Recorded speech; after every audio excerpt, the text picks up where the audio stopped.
की विपत्ति की ताकत नहीं कि हमारी संपत्ति और सुख पर आंच पहुंचा सके, पर यह तभी जब आपका अखंड स्मरण चल रहा है।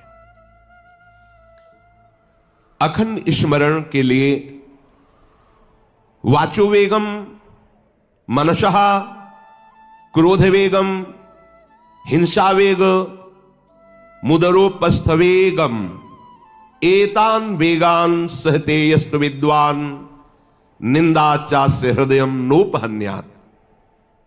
जो विद्वान उपासक वाणी का वेग, मन का वेग, क्रोध का वेग, हिंसा का वेग, भूख का वेग और जनेन्द्रिय जनित मैथुन का वेग जो सह जाता है, वही महात्मा निरंतर भजन कर सकता है, वही उपासक निरंतर भजन कर सकता है। नहीं, यही वेग आकर उसके भजन में अंतराय पैदा कर देते हैं। ये वेग वाणी का, मन का, क्रोध का, हिंसा का, उदर का, उपस्थ का यदि आप नहीं सहन करते तो ये आपके भजन में बाधा डाल देंगे, निरंतर भजन नहीं होने देंगे। दूसरा, निरंतर भजन करने में जो प्रभु कह रहे हैं आसित मत्परः, मेरे परायण होकर भजन करो। अब इन वेगों से बचकर क्यों भजन में चलता है, तो उसके अंदर एक बात आने लगती है, मैं अच्छा भजनानंदी हूं। जहां ये बात आई तहां वो दूसरों जो वैष्णव है, महतजन है, महात्माजन है, वो टीका टिप्पणी करने लगता है उनकी। ये होता है। अपने में श्रेष्ठ भाव आने पर दूसरे साधकों की, वैष्णवों की, महापुरुषों की, महाजनों की वो टीका टिप्पणी करने लगता है। ऐसा क्यों, ऐसा, ऐसा क्यों, ऐसा। ये आपके भजन को ही रोक देगा। निरंतर भजन चलने की तो बात जाने, तो भजन से ही विमुख कर देगी ये वृत्ति। ये 6 बातें संतों के प्रति नहीं करनी चाहिए। वो वेग सहो और ये बात भूलकर अपनी वाणी पे न लाओ। बास निरूपण, किसी भी संत महात्मा वैष्णव के विषय में ऐसा कहना, ये तो महलों में रहते हैं, या ये तो गांव में रहते हैं, ये तो, इनको तो गंगा किनारे या स्मशान में कहीं खंडहर में रहना चाहिए, बाबा जी हैं ऐसे वैसे। वास निरूपण करना, तभी जब अहम जागृत होता है तो संतों की प्रति टीका टिप्पणी शुरू हो जाती है। वास निरूपण, किसी भी संत महात्मा वैष्णव के प्रति उसके वास के विषय में बोलना। दूसरा, ज्ञान निरूपण, किसी संत वैष्णव के प्रति ऐसा, ये पढ़े लिखे तो है नहीं, शास्त्रों का इनको ज्ञान तो है नहीं, वेश बना लिया, बस पेट भरण पोषण के लिए घूम रहे, कोई इनको ज्ञान तो है नहीं। क्या भजन करेंगे, क्या विचार करेंगे जब इनको पढ़े ही नहीं है, शास्त्रों का ज्ञान नहीं है, तो क्या ये भजन करेंगे। ज्ञान निरूपण। तीसरा, जाति निरूपण, अच्छा ये अमुक जाति के हैं, हाँ तभी चाहे जितना बेस रख ले, नीच जाति का तो नीचे जाति का रहेगा ना। ऐसा महान अपराध, ऐसा सोचना, ऐसा बोलना, ऐसा देखना, ये महत अपराध है। और ये हम लोग ध्यान नहीं देते, फिसल जाते हैं। एक बार एक जगह महात्माओं की पंगत लगी हुई थी, तो उसमें एक महात्मा को पंगत लगवाने वाले में जो श्रेष्ठ थे, उन्हें एक थप्पड़ मारा और निकालने लगे। वहां हमको भी सेवा दी गई थी, पत्तल उठाना और पोछा लगाना बाद में। तो परोसाई जब होती थी तो उस समय खड़े रहते थे। तत्काल गए, हमने कहा आपने क्यों थप्पड़ मारा? तो उन्होंने जाति निरूपण किया कि इस जाति का है, तुम नहीं जानते हो, और ये साधुओं की पंगत में बैठा है, उनका आचार्य परंपरा का तिलक लगाए हुए है और भेष धारण किए हुए हैं। आप आचार्य परंपरा की प्रधानता रखते हैं या जाति की प्रधानता रखते हैं? वो महात्मा अश्रु प्रवाह करने लगे कि क्या मेरे को भगवान का भजन करने का अधिकार नहीं है? क्या मेरे को भगवत प्रसाद पाने का अधिकार नहीं है? जब हमें गुरु ने वस्त्र दिया है, भेष दिया है, तो हम संतों की सभा में उन्हीं की आज्ञा से बैठे हैं। वैसे हम इस योग्य नहीं हैं, पर बैठे हैं। उनकी दैन्यता देखकर तत्काल उनको हृदय से लगाया और उनसे कहा कि दोबारा ऐसी गलती ना हो। ये क्या मर्यादा है वेश के ऊपर? और उनके चरण पकड़े, एक बार इनको क्षमा करके आप बैठ जाइए, आप प्रसाद पा लीजिए।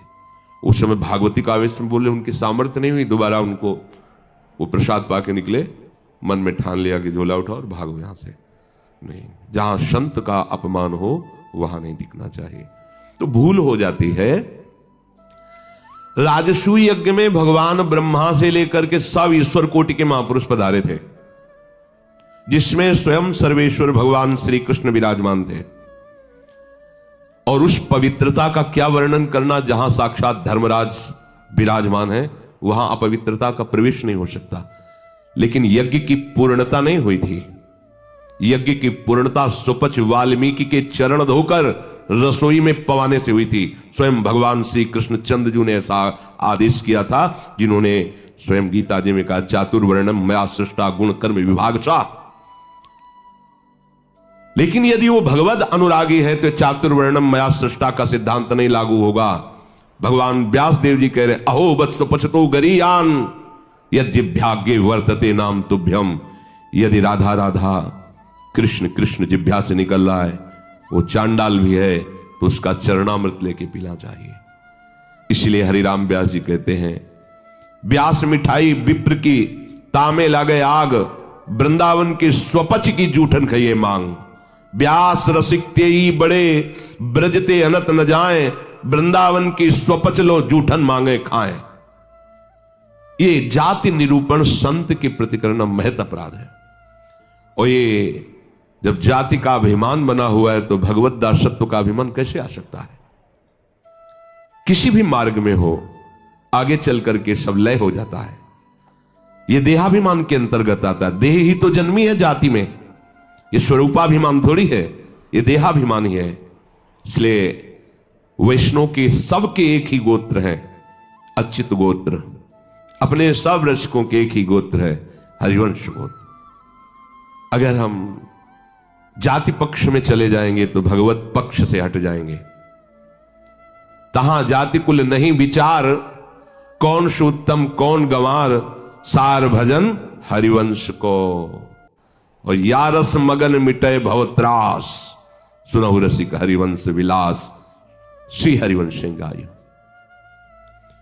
कहीं भी प्रकट हुआ हो किसी भी कुल में, और वो जब आचार्य के शरणागत हो जाता है, आचार्य परंपरा से, तो अभेद हो जाता है। सुने प्रपन्न जेब है, अभद्र सर्व के गए, तिन्हें मिले प्रसन्न हुए, न जाति भेद मानिए न जाति भेद मानिए। उनको देख करके कहना चाहिए, सुभाग हमारे अहोभाग्य आपके दर्शन हुए, आप पधारिए, आप विराजिए। और जैसे अपने पूज्य जनों का स्वागत किया जाता है, ऐसे मन में भी नहीं आना चाहिए कि ये अमुक जाति का संत है, इसके पैर कैसे छुएं, इसका चरणामृत के। अगर ऐसा तो आपका भजन बाधित हो जाएगा। जाति निरूपण, यही गलती हो गई थी दंडकारण्य के ऋषियों से श्री माता सबरी के प्रति।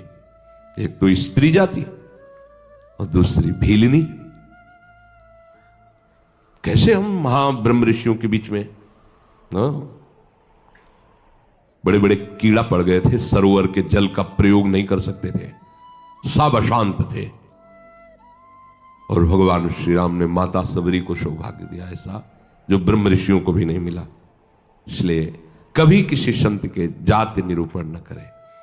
ये बिल्कुल, देखो हम सब प्रभु के अंश हैं। कर्म के अनुसार शरीर में आए, कर्म के अनुसार कुल में जन्मे, लेकिन हमको वो लेके थोड़ी बैठना है। हमको तो अपने प्रीतम के पास जाना है। हम ये कुल कर्म को लेके, जाति धर्म को लेकर के, शरीर को लेकर बैठे रहेंगे तो अगला जन्म निश्चित हो जाएगा। हमें प्रभु के पास जाना है। जो ही ये बात सोचकर आगे बढ़े तो आप केवल प्रभु के हो गए, खत्म खेल। बस सृष्टि चक्र के खेल के लिए है चातुर्वर्णम। भगवत मार्ग में जो ही आरूढ़ हुए तो वो शरीर राग हटा, भगवत अंश हो। जितने ब्रह्मा जी पवित्र हैं उतने तुम्हारा स्वरूप पवित्र है। जो भगवान शंकर का स्वरूप है वही तुम्हारा स्वरूप है। स्वरूप में अंतर नहीं है, अंतर है देह में। स्वरूप तो सबका एक ही है, भगवत स्वरूप है, सब आत्मस्वरूप है। चौथा, वृत्ति निरूपण। किसी महात्मा को देख के कहना है ये ना हाथ में माला है, हमें खास तो भजनानंदी तो लगते नहीं, पड़े रहते हैं, इधर खाते उधर खाते, भंडारा खाते डोलते हैं, बिल्कुल नहीं। तुम क्या जानो, क्या जानो कौन सी क्या वृत्ति है। एक भजन की ऐसी भी वृत्ति होती है जिसमें माला विक्षेप होता है, भजन में सहायक माला होता है, और एक भजन की ऐसी वृत्ति होती है जिसमें माला विक्षेप होता है। अगर कभी उत्साहपूर्वक ले भी लिया जाए तो 10-5 मिनट से ज्यादा नहीं चलेगा, वो रख जाएगा। स्वाभाविक छाया हुआ है, अब वहां मन का चलाए तो विक्षेप पड़ रहा है, गिनती करे तो विक्षेप पड़ रहा है, चल रहा है। अब आप क्या जाने, आप माला देख के तो जान जाते हैं कि जप हो रहा है, लेकिन बैठे हैं, टहल रहे हैं, तो आपको लगा खाली टहल रहे हैं। नहीं, ऐसा नहीं। संतों को जानना बड़ा कठिन होता है। एक बार गुरु जी की सेवा में शिव कुमारी शरण थे, जे ही लाडली कुंज में प्रवेश हुए तो महाराज जी का दुर्गंध आ रही। ऐसे देखा और कहा, वैष्णव अपराध करके आ रहे हो क्या? उन्होंने, महाराज जी हम साबुन लगा के नहीं नहाते तो शायद शरीर से दुर्गंध। बोले वो दुर्गंध नहीं, ये वैष्णव अपराध की दुर्गंध है। गुरुदेव ने कहा, महाराज जी सावधान रहते हैं, कोई वैष्णव अपराध तो नहीं, हमें महसूस हो रही। आप पहले वहीं खड़े रहिए, बताइए क्या वैष्णव अपराध किया है। भजन का क्या प्रभाव होता है, बहुत सूक्ष्म है, बहुत सूक्ष्म। महापुरुषों के हृदय से ही पता चलता है ना। प्रारंभ में था तो पंडित बाबा की वाणी पढ़ी तो तन्मयता एकदम पंडित बाबा में हुई। तो दूसरे दिन सेवा में गए तो उन्होंने कहा कि हमारे चिंतन में कृष्ण बलराम आए, तुम्हारे सिवा और किसी का यहाँ आना नहीं है।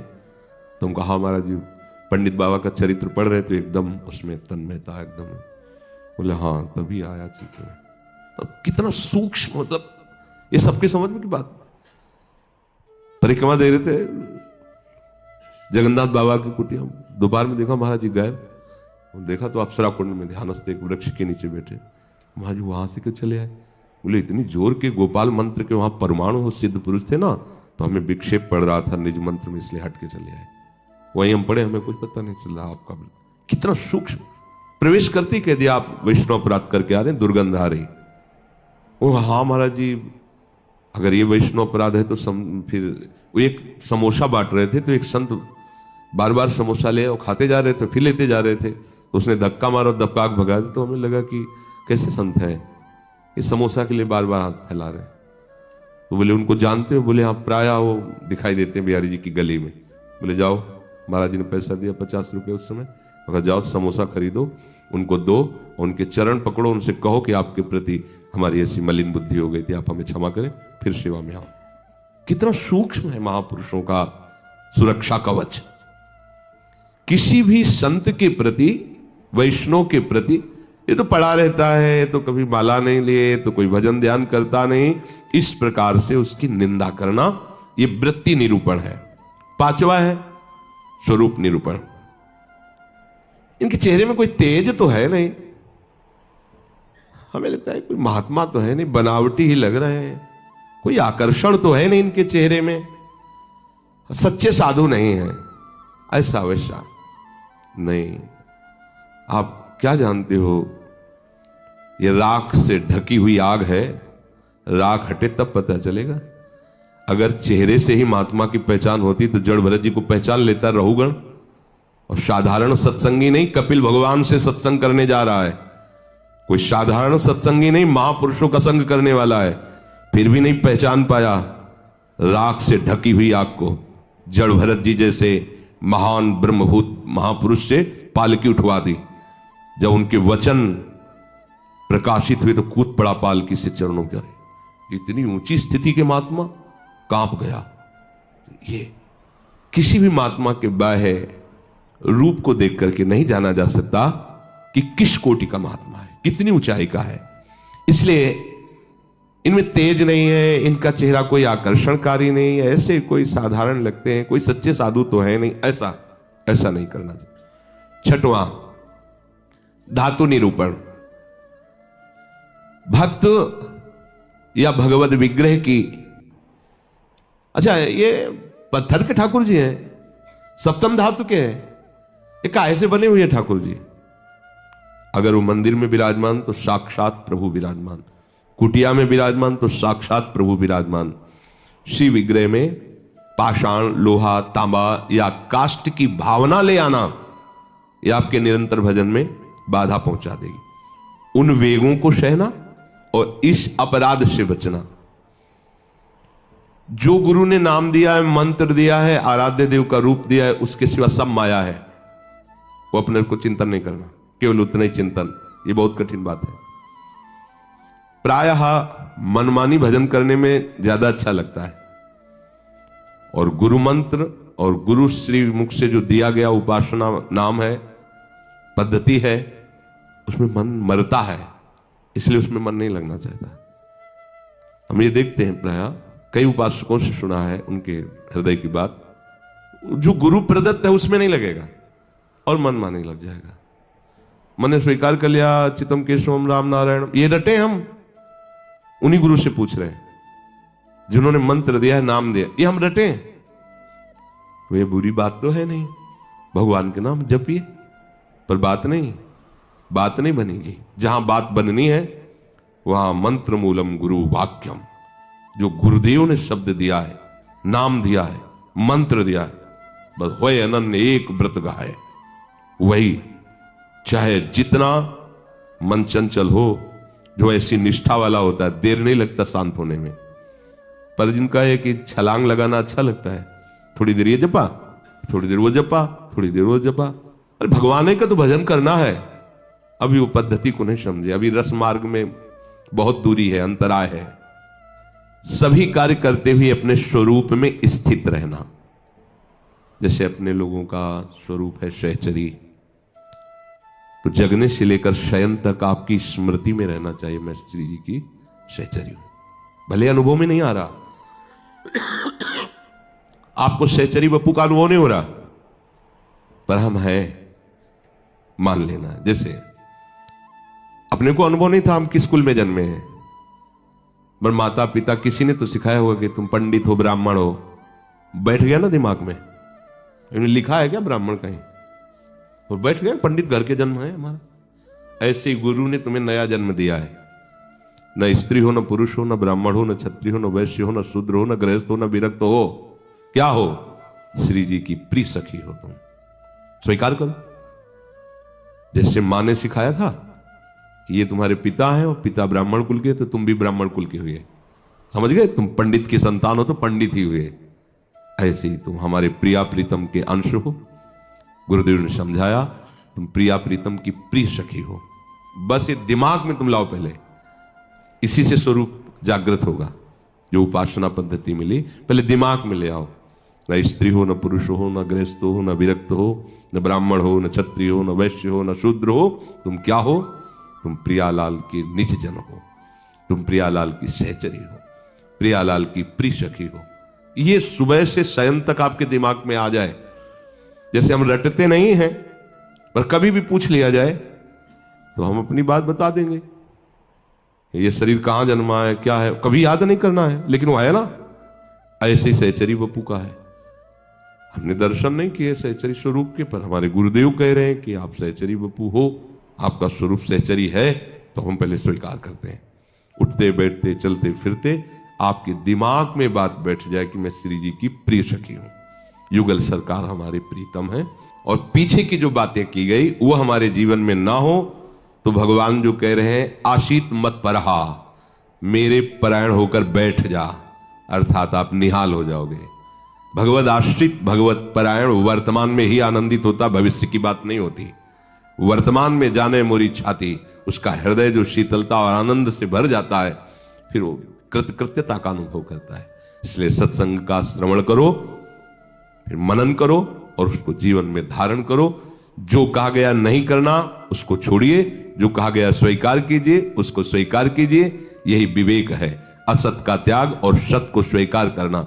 जिस सत को स्वीकार किया उसी में अनुराग कर लेना, यही उपासना